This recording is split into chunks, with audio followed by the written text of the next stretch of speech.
die dry, and simply disappear. That's the default outcome for almost everything. Sam is about to test every place a body can end up, and some actually keep it forever.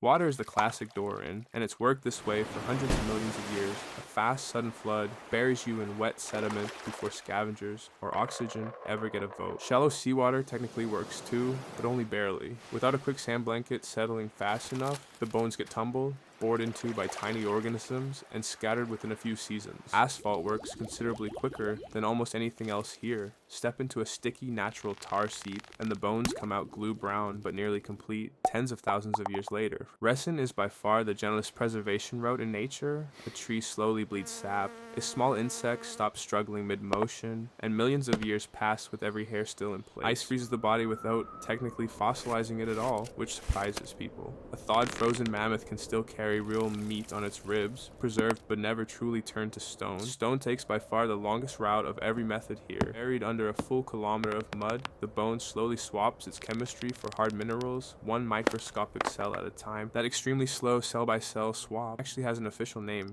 permineralization. Groundwater fairies dissolve silica deep into the bone's pores, and it gradually becomes solid rock from the inside out. Sometimes that mineral swap goes even further than just replacement. The original material dissolves away entirely, leaving behind a natural, hollow stone mold shaped in the animal's original outline. Fill that hollow mold later with fresh flowing minerals, and you get something scientists call a cast, a perfect replica the original living body itself never actually touched. Footprints genuinely count as real fossils too, which most people don't realize. A single track pressed into soft mud can harden into a trace fossil long after the feet that made it disappeared. Then burrows, borings, and the occasional droppings survive as trace fossils as well, which basically means an animal's behavior can turn to permanent stone before its actual body ever does. Peat essentially works like a natural acid pickle for organic tissue. A dense, waterlogged bog holds so little oxygen and so few bacteria that skin and hair can last for thousands of years. Simple drying out works remarkably well when almost nothing else can. A carcass tucked away in a bone-dry desert cave can mummify so thoroughly that its last meal still sits in the stomach.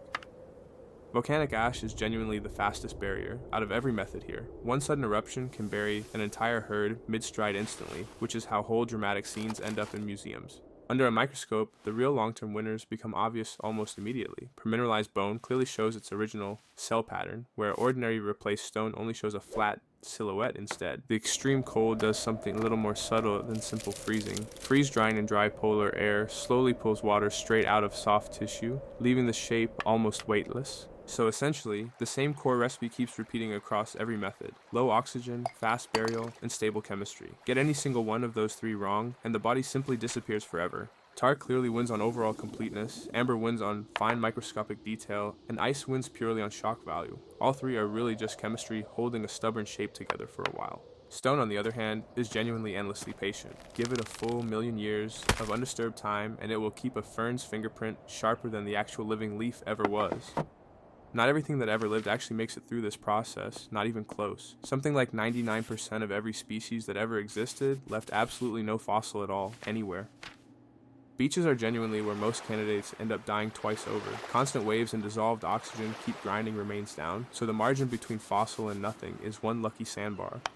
Amber might honestly be the one method where the finished fossil ends up prettier than the living animal itself ever did. Natural light still passes cleanly through it. Millions of years later, every single preservation route fails eventually, given enough time. Solid ice melts away, thick tar slowly erodes, and even dense stone eventually dissolves. Fossilization is only ever a temporary loan.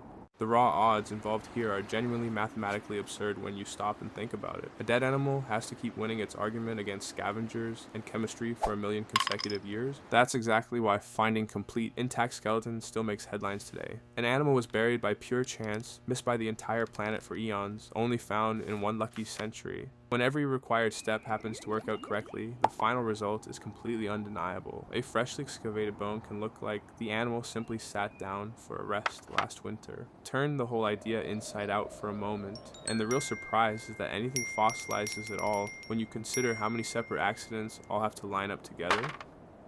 The actual real point here was never about memorizing tar versus amber versus solid ice. A fossil at its core is simply a long string of very unlikely lucky saves that all landed together. Next time you happen to pass by a fossil in a museum, remember this: a creature right there beat the absolute worst odds in all of biology, and Sam would call that a decent exit.